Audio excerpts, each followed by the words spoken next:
আচ্ছা, আল্লাহর নবী কোনোদিন কি কোন নামাজে এক নিঃশ্বাসে 7 আয়াত সূরা ফাতিহা পড়ে লাইছে? একটা হাদিস দেন। বরং হাদিসে পাওয়া যায় বিপরীত। ইদা ক্বালা আলহামদুলিল্লাহি রাব্বিল আলামিন ওয়াকাফা, আর রহমানির রহিম ওয়াকাফা, মালিক ইয়াউমিদ্দিন ওয়াকাফা, ইয়াকা না'বুদু ওয়া ইয়াকা নাস্তাঈন ওয়াকাফা। রাসূল প্রতি আয়াত পড়ে থামতেন। এর কারণ হলো বান্দা যখন এক আয়াত পড়ে আল্লাহ আয়াতের জবাব দিয়ে আকাশ থেকে কথা বলে। সহিহ মুসলিমের হাদিস। قال النبي صلى الله عليه وسلم إذا قال العبد الحمد لله رب العالمين قال الله تعالى حمدني عبدي إذا قال الرحمن الرحيم قال الله تعالى أثنى علي عبدي إذا قال مالك يوم الدين قال الله تعالى مجدني عبدي। বান্দা কায়াত পরে আল্লাহ একটা জবাব দেয়। এখন আপনার ইমাম সাহেব তো এক নিঃশ্বাসে 7 আয়াত পড়ে লাইছে, কি যে পড়ছে বমনের গুঞ্জরণ ছাড়া কিছু বোঝা যায় না। আল্লাহ যে জবাব দিব কোনো চান্সই দেয় না। এরপরে আবার খতম তারাবি পড়ে মানুষের কাছে কয় আমরা মসজিদে কিন্তু খতম তারাবি। বাবা তোরা কি? আমরা সূরা তারাবি। দূর বেড়া সর, সওয়াব আমরার বেশি। অথচ ইমাম সাহেব এমন কোরআন পড়ে কিছু বোঝা যায় না। পিছনে দাঁড়াইলে শুধুমাত্র শেষ দিকে জালিমিন বইলা টান দিলে পাবলিক বোঝে রুকুতে যাওয়ার টাইম হইছে। মাশাআল্লাহ, ইমাম সাহেব 20 রাকাত 18 মিনিটে শেষ। সভাপতি সেক্রেটারি কানাকানি কইরা কই এতদিন একটা হুজুর পাইছি। আগের হুজুরটা 30 মিনিট 35 মিনিট লাগাই দিত, এই হুজুর 18 মিনিটে 20 রাকাত শেষ। সভাপতি সাহেব সেক্রেটারির কয়, হুজুর সাহেব, সেক্রেটারি সাহেব দুধ রোজ কইরা হুজুরে খাওয়ান, আগামী কাল থেকে যেন এটার টাইম না 15 মিনিট টাইম। যে মসজিদে তাড়াহুড়া করে নামাজ পড়ে সেই মসজিদে মুসল্লি কমে না বাড়ে? কথা বলেন, বেশ দারুণ করে কথা বলতে হবে। কমে না বাড়ে? তো দোষ কি হুজুরের না আপনাদের? হুজুরের একা দোষ দেন কেন? হুজুর যদি রাসূলকে ফলো করে সুন্নাহ নামাজ সুন্নাহ তরিকায় পড়ে তাহলে মুসল্লি কমে যাবে। প্রথম দিন পড়ছিল ধীর স্থির ভাবে সুন্দর কইরা, পরে দেখা গেছে 10 রাকাতের পরে মসজিদ অর্ধেক খালি, এবং কানে আওয়াজ যাইতে যাইতে কেউ কয় এ হুজুর বড় আলসিয়া হুজুর, যে লড়ে সরে না বেশি, রুকুত গেলে দে ওড়ে না, সেজদায় গেলে উঠতে চায় না। ঘটনাটা কি? আগের হুজুর কত ছটফটে আসিল। এজন্য কইছি বেশি বয়স্ক হুজুর রাখো না। হুজুরের বয়সের দোষ ধরে, লড়াছড়ার দোষ ধরে। অথচ মা আয়েশা কি বলেন, আমার রাসূল যখন রুকুতে যেতেন আমি মাঝে মাঝে ভাবতাম তিনি সেজদার কথা বুঝি ভুলে গেছে। আমার রাসূল যখন সেজদা করতেন আমি মাঝে মাঝে ভাবতাম তিনি নামাজে আবার মরে গেলেন কিনা। আমি সিমটি কাটতাম, তিনি পা নাড়া দিতেন। এগুলো রাসূলের পার্সোনাল নামাজ ছিল। জামাতের নামাজে এত দেরি করা যাবে না, কারণ পিছনে অসুস্থ মানুষও থাকতে পারে। কমপক্ষে 3 বার ধীরস্থির সুবহান রাব্বিয়াল আলা এটা তো পড়তে হবে নাকি? 5 বার না পড়লেন, 9 বার না পড়লেন, 3 বার তো পড়বেন। রুকু থেকে সোজা হয়ে দাঁড়ায়া রাব্বানা লাকাল হামদ হামদান কাসীরান তাইয়িবান মুবারাকান ফি এটা তো কমপক্ষে পড়বেন, নামাজটা তো সুন্দর হবে। যারা রাব্বানা লাকাল হামদ শুধু অতটুকু বলে তারা অনেকে উঠতে উঠতে কইয়ালা সোজাই খাড়ায় না আবার জায়গা। আর যারা পুরাটা পড়ে তারা এই ঠেলায় পুরা হইল কমপক্ষে সোজা হইয়া দাঁড়াইতে হয়। 2 সেজদার মাঝখানে দোয়া আছে, আসেনি? আচ্ছা, এই দোয়া কে কে পড়েন? হাত তোলা দেন তো। যারা পড়েন অন্যরা হাত তোলা দিয়েন না। মাশাআল্লাহ, খুব ভালো খবর, অর্ধেকের কাছাকাছি হাত তুলছে। 2 সেজদার মাঝখানে আল্লাহুম্মা গফিরলি ওয়ারহামনি ওয়াহদিনি ওয়াফিনি ওয়ারযুকনি। আমরা পড়ি অনেক বছর ধরে পড়ি, আলহামদুলিল্লাহ। রব্বানা লাকাল হামদ হামদান কাসীরান তাইয়িবান মুবারাকান ফি। রাসূলের কোন এক সাহাবী এটা পড়েছেন, একটু আওয়াজ করে পড়লেন। নামাজ শেষে প্রিয় নবী জিজ্ঞাসা করলেন, এই আজকে নামাজের মাঝে রব্বানা লাকাল হামদ হামদান কাসীরা তাইয়্যিবাম মুবারাকান ফীকে পড়েছো। সাহাবী একজন দাঁড়ালেন, ইয়া রাসূলুল্লাহ আমি পড়েছি। প্রিয় নবী বলেন, তুমি যখন এটা পড়লা সওয়াব লেখার জন্য আমি দেখলাম 30-এর উপরে ফেরেশতা তাড়াহুড়া করছে।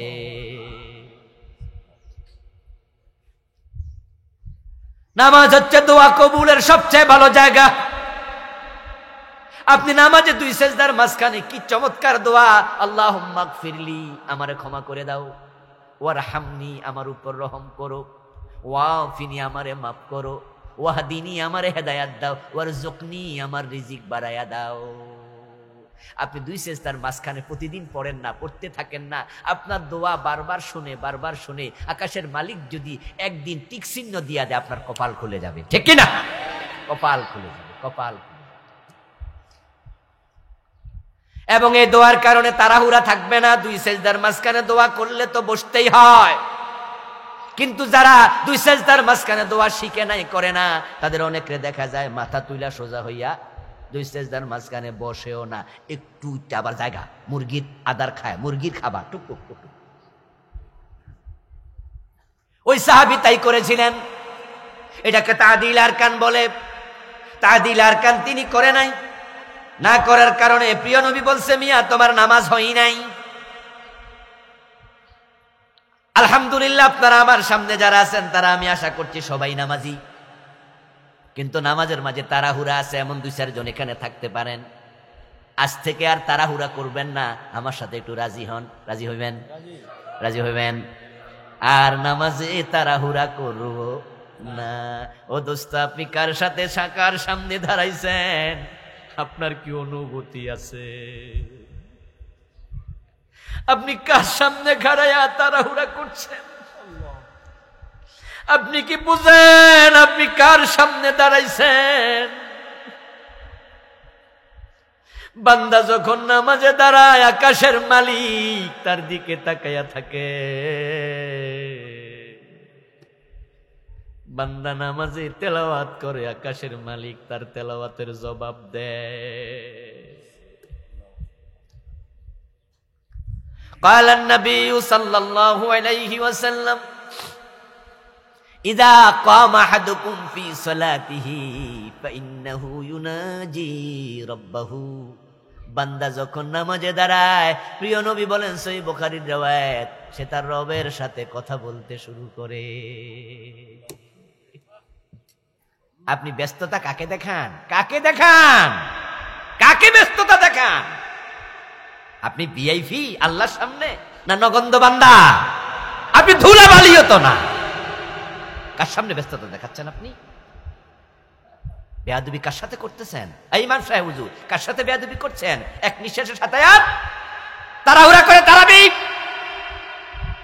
মানুষ বেতন দেবে না তাই এমন চাকরি ছেড়ে দাও, পান দোকানদারি করো। তোমার ইমামতি তোমাকে খাওয়ায় না ভাই, তোমার রাজ্জাক আল্লাহ। সুন্নাহর আলোকে নামাজ পড়ো, চাকরি চলে যাক, ইমামতি চাকরি না, এটা নেতৃত্ব, ঠিক না? ইমাম মানে নেতা। নামাজটা আবার রাসূলের সাথে মিলতে হবে। সেজদা দিয়া 2 সেজদার মাঝে বসে না, রুকু দিয়া দাঁড়ায় না, কি কেরাত পড়ে নিজেও বোঝে না, 5 মিনিটে 4 রাকাত শেষ, এমন তাড়াহুড়ার নামাজিও আছে। আল্লাহর সামনে দাঁড়ায়া তারা মনে হয় যেন আল্লাহর সাথে আবার বেয়াদবি করছে। তোমার নামাজ আল্লাহ তোমার চেহারার মাঝে ফিকে মারবে। তাই প্রিয় নবী বলছেন, সাল্লু কামা রাআইতুমুনি উসাল্লি। তোমরা নামাজ পড়লে হবে না, নামাজ পড়ো সেভাবে আমি নবী নামাজ পড়েছি যেভাবে।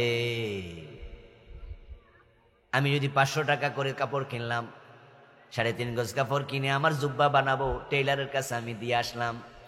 তারপরে টেইলারকে আমার গায়ের মাপ আমি দিলাম, দেওয়ার পরে টেইলার সাহেব 2-4 দিন পরে জামা বানাইলো। জামা আমি নিয়ে দেখি আমার হাতা লম্বা, জামা আমার সে 3 ইঞ্চি লম্বা, এখান দিয়ে এত মোড়া। আমি জিগাইলাম, কিরে ভাই আপনারা না মাপ দিয়া গেলাম? উনি কয়, হুজুর মাপের কাগজটা পাইছি না, বানাই লাইছি, ছোট তো আর বানাই নাই, বড় কইরা বানাইছি, নেন গা। আমি খুশি হমু, টাকা দেমু? এই নষ্ট করলেন কেন, নষ্ট করলেন কেন সেটা জবাব দেন। মিয়া ফাইজলামি পাইছেন, আমার 20-2,000 টাকা 1,500 টাকার কাপড় শেষ করলেন। ছোট বানাইলো ধরবো না, বড় বানাইলো নেব না। আমার গা, আমার জামা মাফ, আমার টুপি, আমার মাথা, আমার মাফ, আমার। এখন নামাজ পড়তে যে গেলেন, আপনি মন মতো পড়ে লাইলেন। ইসলাম কি আপনার? ইসলাম আপনার পীর সাহেবের, আপনার বাপের। আল্লাহর দিন, নবীর দিন, মন মতো আমল করার কোনো সুযোগ নেই। এই যে আপনারা নামাজে দাঁড়াই আল্লাহর সামনে কি যে কোন নিজেরা বোঝেন না। এক নিঃশ্বাসে 7 আয়াত পড়ে আল্লাহ সূরা ফাতিহা এক নিঃশ্বাসে শেষ, এমন ইমাম সাহেব আছে না নাই? রমজান মাসে একটু এটা বেশি পাওয়া যায়। তারাবির নামাজের গতি দেখা বিমান পর্যন্ত কান্দে। বিমান কয় এত গতি তো আমারও নাই। ইন্না লিল্লাহি ওয়া ইন্না ইলাইহি রাজিউন। আমার রাসূলের সাথে নামাজ মিলাইবা, মিলাইয়া পড়বা মুসলমান। খুদু আন্নী মানাসিকাকুম। প্রিয় নবী বলে, তোমাদের ইসলাম, তোমাদের ইবাদত আমি নবী থেকে গ্রহণ করো। আমি তোমাদের জন্য সোয়া, কুদওয়া, নামুজাজ, মডেল। আল্লাহ নিজে বলছেন, লাকাদ কানা লাকুম ফি রাসূলিল্লাহি উসওয়াতুন হাসানাহ। একজন সাহাবী নামাজ পড়ল, সালাম ফিরানোর পর প্রিয় নবী তাকে ডেকে বললেন, সাল্লি ফা ইন্নাকা লাম তুসাল্লি। নামাজ পড়ো, তুমি তো নামাজ পড়ো নাই। ওই সাহাবী আবার পড়ল, রাসূলুল্লাহ একই কথা বললেন, সাল্লি ফা ইন্নাকা লাম তুসাল্লি। নামাজ শেষে আবার একই কথা বললেন, সাল্লি ফা ইন্নাকা লাম তুসাল্লি। নামাজ পড়ো নাই, নামাজ পড়ো। সাহাবী বলে, হুজুর 3 বার তো পড়লাম, আমনে কোন পড়ি নাই। আমি বুঝছি আমার নামাজ বুঝি হয় নাই, কেমনে পরে আমারে আমনে শিখাইয়া দেন। রাসূল কয়, সল্লু কামা রাআইতুমুনি উসাল্লি। তাহলে তুমি আমার থেকে শিখো, আমি কেমনে পড়ি দেখো। এই যে সভাপতি বলবো, হুজুর আর একটু তাড়াতাড়ি পড়েন, মুখের উপর বলে দিবেন, পারলে আপনি নামাজ পড়ান। আমি সুন্নাহর বাইরে যেতে রাজি নই। ওয়াল্লাযীনা হুম লিয-যাকাতি ফাঈলুন। জান্নাতি সফল মুমিনের আরেকটা চারিত্রিক দিক হলো তারা যাকাত দেয়। যাকাত দেয়, ঠিকঠাক মতো দেয়। এখন যাকাত বাংলাদেশে ঠিকঠাক মতো অনেকে দেয় না। 1 নাম্বার দেয় না, 2 নাম্বার যারা দেয় তারা গনে টনে দেয় না। যারা লামসাম দেয় এমন লোকের সংখ্যাই বেশি। অথচ যাকাত দেয়া মালওয়ালার জন্য ফরজ, এবং এটা মানুষের হক। মনে রাখবেন প্রিয় ভাই, আল্লাহ নিজের হক মাফ করে, মানুষের হক আল্লাহ মাফ করে না। এজন্য আপনাদের যাদের উপর যাকাত ফরজ, সাবধান। কিন্তু নামাজ পড়েন নাই, আল্লাহ চাইলে জাহান্নামে নেবে, পিটাবে, সেখানে শাস্তি দেবে। আবার চাইলে আল্লাহ মাফও করে দেবে। রোজা রাখেন নাই, আল্লাহ চাইলে জাহান্নামে শাস্তি দেবে, চাইলে আবার মাফ করে দেবে। কিন্তু যারা যাকাত দেন নাই, তাদের শাস্তিটা আল্লাহ হাসরের ময়দানে পাবলিকের সামনে দেবে। দোজকে নিয়ে আনা, এটা আগে দিয়ে দিবে। আল্লাহ নিজে বলছেন, الذين يكنزون الذهب والفضة ولا ينفقونها في سبيل الله فبشرهم بعذاب أليم يوم يحمى عليها في نار جهنم يوم من يوم القيامة। আপনার জমানো টাকা, ব্যাংক ব্যালেন্স করা, বাড়ি করা, গাড়ি করা, জমি কিনা, যাকাত না দিয়ে যা করেছেন, জমাইছেন, এগুলোকে লোহার পাত বানাইয়া, তামার পাত বানাইয়া ফেরেশতাদেরকে বলবে জাহান্নামের আগুনে গরম কর। হাসরের ময়দানে তারা গরম করবে। ঠিক লোহার মিস্ত্রির দোকানে, কামারের দোকানে আগুনে যেমন গরম করে লোহা টকটকে লাল হইলে পিটাইয়া দা আন্তা খন্তা বানায়, ঠিক গরম করার পরে আল্লাহ বলবে আবার তার কপালের মাঝে, পেটের মাঝে, পিঠের মাঝে সেক দিতে থাক। নাউযুবিল্লাহ। এটা কোরআনের আয়াত শুনাইলাম। হাদিস শুনাইলে আবার কেউ মনে মনে করতেন হাদিস সহিহ না জয়ীফ, আল্লাহ জান, হুজুররা তো সবই কইলাই। কিন্তু কোরআনে কি জয়ীফ টয়ীফ আছে নাকি? কোরআনে কি জয়ীফ আছে? ইয়াউমা ইউহমা আলাইহা ফি নারি জাহান্নাম সায়ুতাওয়াকুনা মা বাখিলু বিহি ইয়াউমাল কিয়ামাহ। আরে কায়েত আল্লাহ তাআলা বলেন, তোমার গলার মাঝে তোমার যাকাত না দেয়া সম্পদ আমি ঝুলাইয়া দেব, ঝুলাইয়া দেব। ولم يؤد زكاته مثل له ماله يوم القيامة شجاعا أقرى له زبيبتان يأخذ بلازمتيه يعني شدقيه فيقول أنا مالك أنا كنزك। আল্লাহর হাবিব ব্যাখ্যা করে হাসরের ময়দানে লাখ লাখ কোটি কোটি মানুষ থাকবে, তাদের সামনে যারা যাকাত দেন নাই গলার মাঝে ওই সম্পদকে আল্লাহ সাপ বানায়া ঝুলাইয়া দেবে। ওই সাপ দুই মুখ বিশিষ্ট হবে, কপালের দুই পাশে সবল মারবে আর বলবে আমি তোমার মাল, আমি তোমার সম্পদ, যেটা যাকাত না দিয়া জমাইছো। ও নামাজি, ও হাজি সাহেব, যাকাত না দিলে হাসরের ময়দানে আপনার কপালে পিঠে পেটে শেক হবে লোহা দিয়া, আগুন দিয়া, আগুন দিয়া। এই নামাজ কি কামে লাগলো? শেক তো খাইলেন। গলার মাঝে সাপ ঝুলানো হবে, রোজা কি কাজে লাগলো? শেক তো খাইলেন। আচ্ছা, আমরা যারা জাকাত মাকাত দেই না, নাউজুবিল্লাহ, আমরা দেই আলহামদুলিল্লাহ, জাস্ট বলছি আর কি, যারা দেই না আমরা, এই জাকাত না দেয়া টাকা কবরে কি নেওয়া যাবে? যে বাড়ি কিনছেন বাড়িটা কবরে নেওয়া যাবে? এই বাড়িতে কে থাকবে? ফোলা মাইয়া নাতি নাতকুর, কিন্তু মাইটটা কে খাবে? কত বড় ব্যাককল, পাবলিকে লেগে নিজে মাইর খায়। আপনারা যারা 100 বছর আগে পুরান বাড়িতে থাকেন, যে বাড়িটা আপনার দাদার বাবা, এমন কিছু বাড়ি আছে না যে বিক্রি টিক্রি করেন না, এটাতেই আপনারা আছেন, জমির দলিল খুঁজেন, দেখবেন যে আপনার দাদার বাবা উনি হয়তো কিনছেন। আচ্ছা, দাদার বাবার নাম কি কয়জনে কইতে পারবেন? কম। আর দাদার দাদার হলে তো খবরই আছে, আমিও জানি না। এই তো নামটা জানলেন না। জমিটা তো বেড়া কিনছিল, বেড়ার বাড়িতে থাকেন। এরপরে এবার আসুন তো, যখন দোয়া করেন তখন দোয়ার সিস্টেমটা কি? আল্লাহ আমারে মাফ কইরা দা, আমার মা বাবা দাদা দাদি নানা নানি। ওই বেটা যে দাদার পরে হে তো দোয়াও পাইল না, আপনি দোয়া করতে তো ঘুরে গেছেন গা, কি এরকম না? আল্লাহ আমার দাদা দাদি, এরপরে কি কইছেন নি? ফরদাদা ফরদাদি ফরদাদা, এরপর কইছেন নি? কন তো দাদা দাদি কইয়ে কিন্তু মার দিকে নানা নানির দিকে গেছেন না। তো যে বেটা জমি কিনলো, সুদ খাইলো, গোশ খাইলো, হে বেটা জমি কিনা দিয়া গেছে, বাড়ি থাকলেন, কবরে মার খেয়ে কেডা, আর আপনি হে নামও জানলেন না, দোয়াও করলেন না, আর থাকলেন আপনি। যে বেটা এই কাম করে গেছে, হারাম টাকা দিয়া কামাইয়া বাড়ি কিনছে, এ বেটাকে এটা ব্যাক কল না যে কাল লেগে করে গেলাম, তোরা তো নামও জানলি না, দোয়াও করলি না। আচ্ছা, আপনারা যারা আজকে আমার সামনে আছেন, সুদ খাইয়া গোশ খাইয়া হারাম খাইয়া, আপনারা তো বাড়িঘর করেন, করেন না? দোতলা বিল্ডিং, তিনতলা বিল্ডিং। আমাদের দেশে যে বিল্ডিং গুলো হয়, 5 তলা হোক 10 তলা হোক, হাই রাইজ বিল্ডিং হোক, নর্মালি এমন একটা ডিজাইন তৈরি করে যে 100 বছর যেন কমপক্ষে থাকে। অপ্রিয় ভাই, 100 বছরের একটা বিল্ডিং, আপনি 100 বছর হায়াত পাইবেন না তো। এখনই তো বয়স আপনার 60, 70, 50, 40। তা আমি যদি এখন বিল্ডিং বানাই, আমার বয়স তো 49 চলছে, 48 পার হয়ে গেল, 49-এ পা দিলাম। এই যে আমার বয়স এখনই 50, তাহলে আমি বাঁচবো 30 বছর, যদি বেশিও বাঁচি, এর চেয়ে বেশি চাইও না। রাখলে আলহামদুলিল্লাহ, সুস্থভাবে আল্লাহ যদি রাখে, কিন্তু এর চেয়ে বেশি বাঁচার শখ নাই, কারণ যে অবস্থা শুরুতেই কইছি। তাহলে আমি বাঁচলাম, এই বিল্ডিং এ থাকলাম 30 বছর। 30 বছর পরে থাকবে আমার পরবর্তী প্রজন্ম, আমার সন্তান। ওই আমার সন্তান বাঁচতে ধরেন আরো 30 বছর, তারপরে থাকবে আমার নাতি, পরে সে থাকলো 30 বছর। 90 বছর পরে কে থাকবে এটা আমার নামও জানবো না।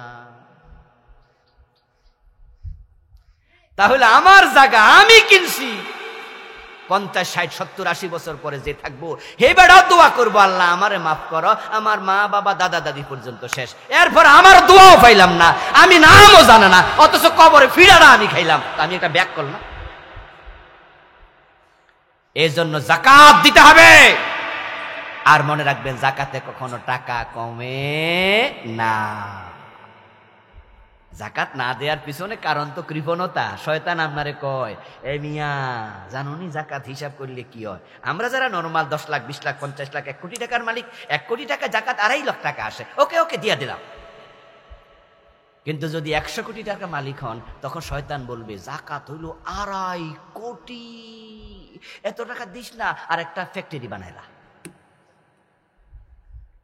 কথা বোঝেন নাই?